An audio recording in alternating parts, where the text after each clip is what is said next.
¿Qué tal, mis estimados amigos y seguidores de este canal de YouTube? Como saben, soy el licenciado Edgar Martínez Cruz.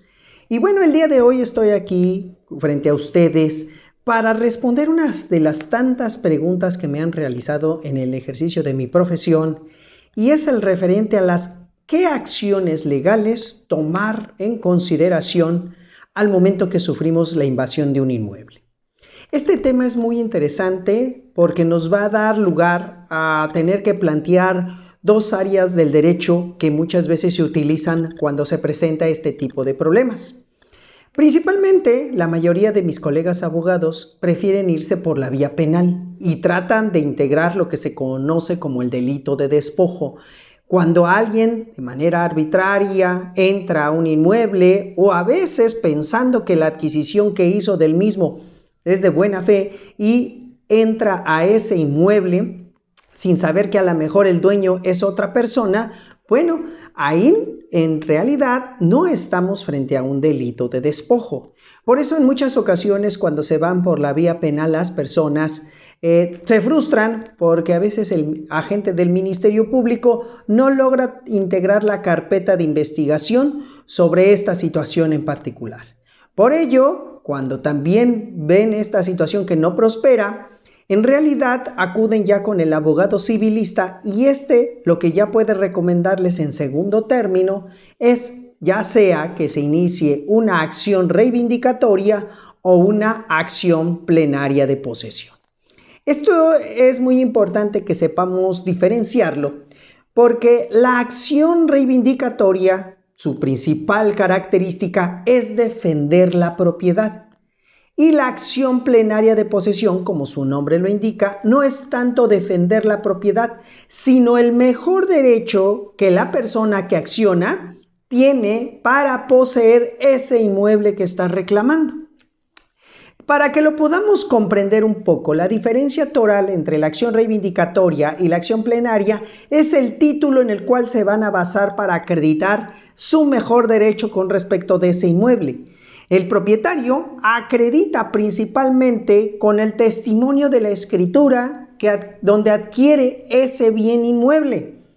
Y la acción plenaria de posesión muchas veces se utiliza porque el documento con el que se cuenta para poder acreditar que se es propietario, en ocasiones solamente es un documento privado.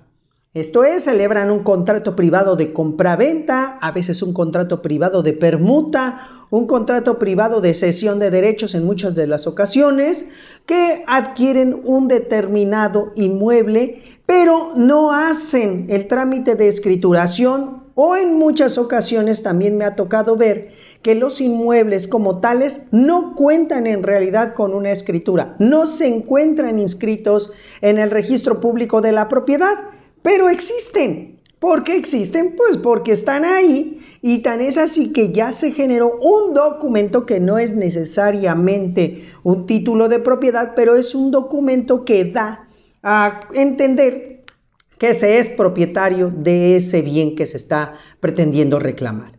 Entonces, cuando nosotros como abogados analizamos los documentos, como siempre les digo cuando llegan las personas y solicitan mis servicios, me dicen: licenciado, es que yo solamente tengo un contrato de compraventa, o inclusive me ha tocado ver que se contrató con una inmobiliaria la adquisición de ese inmueble y solamente se celebró una petición, un pedimento, como se les conoce, o una solicitud para que se les entregara el inmueble, y que solamente lo tienen en hoja al carbón.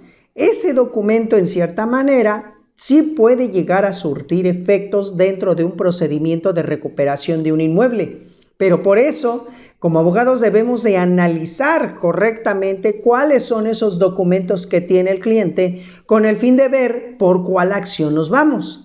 Si tenemos a lo mejor una escritura donde, les dije, más bien testimonio de la escritura de un inmueble, pues ahí se tiene esa situación donde, como les estoy comentando, pues solamente ya se va por la acción reivindicatoria, porque en la acción reivindicatoria son 3 elementos los que tenemos que, en este caso, acreditar.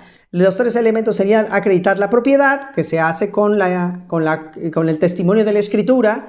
Tenemos también que acreditar la posesión por parte del demandado. Esta se puede acreditar de dos maneras, ofreciendo testigos, o en su caso, esperemos que el demandado al momento de contestar la demanda haga una confesión expresa señalando que él tiene la posesión de ese bien inmueble.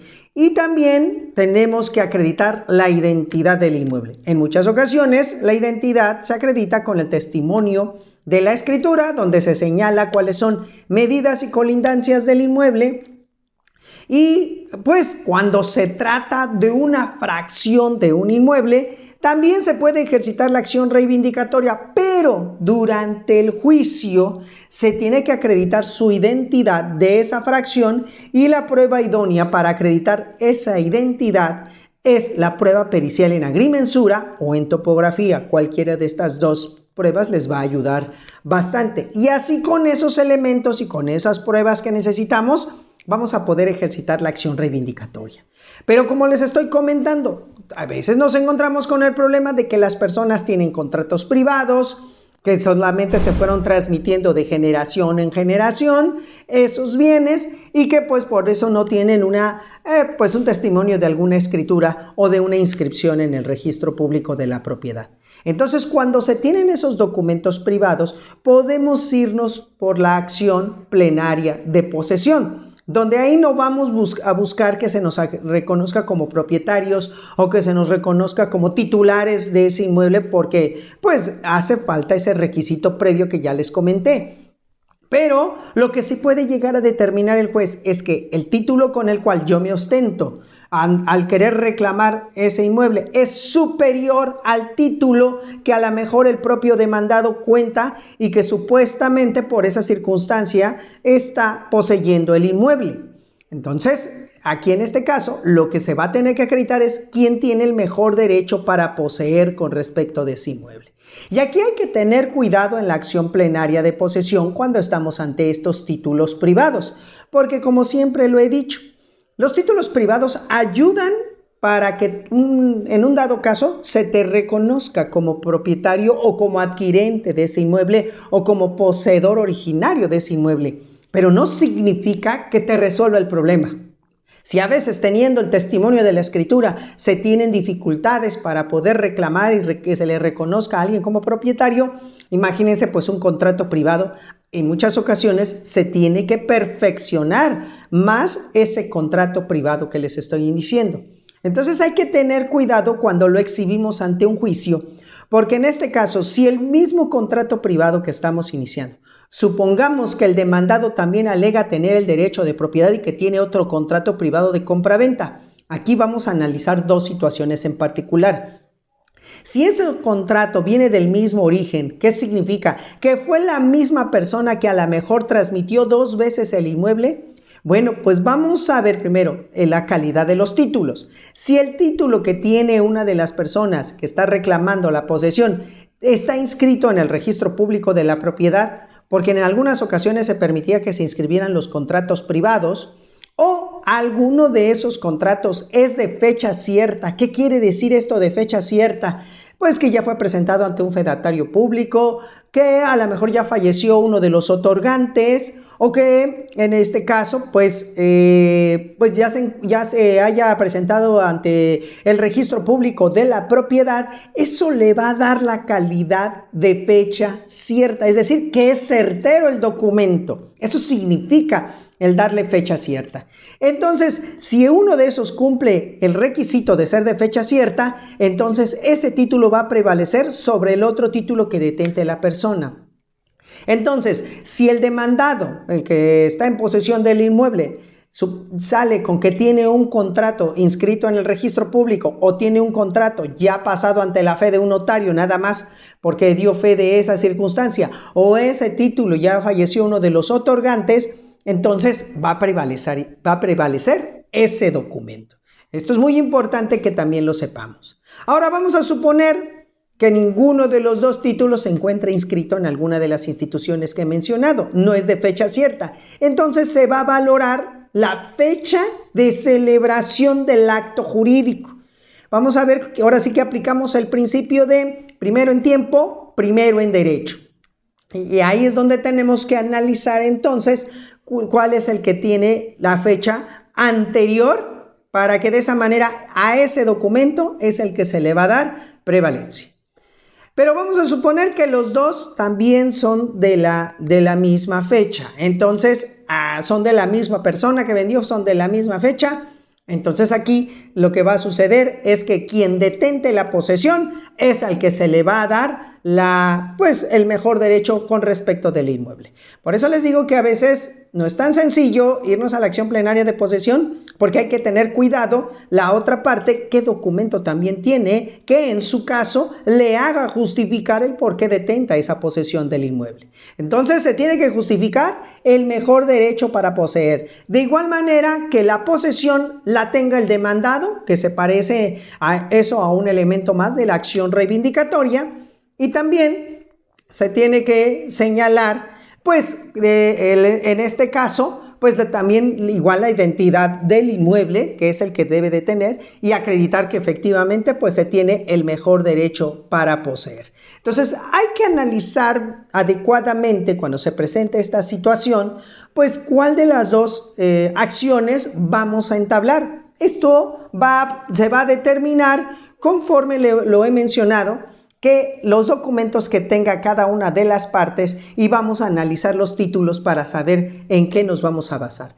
Muchas veces nos pueden decir que hay que tener cuidado porque si hacemos la acción reivindicatoria, en ocasiones también el demandado, si cuenta con los elementos de una prescripción positiva, puede contrademandar o reconvenir, como se dice en términos jurídicos, reconvenir la prescripción positiva.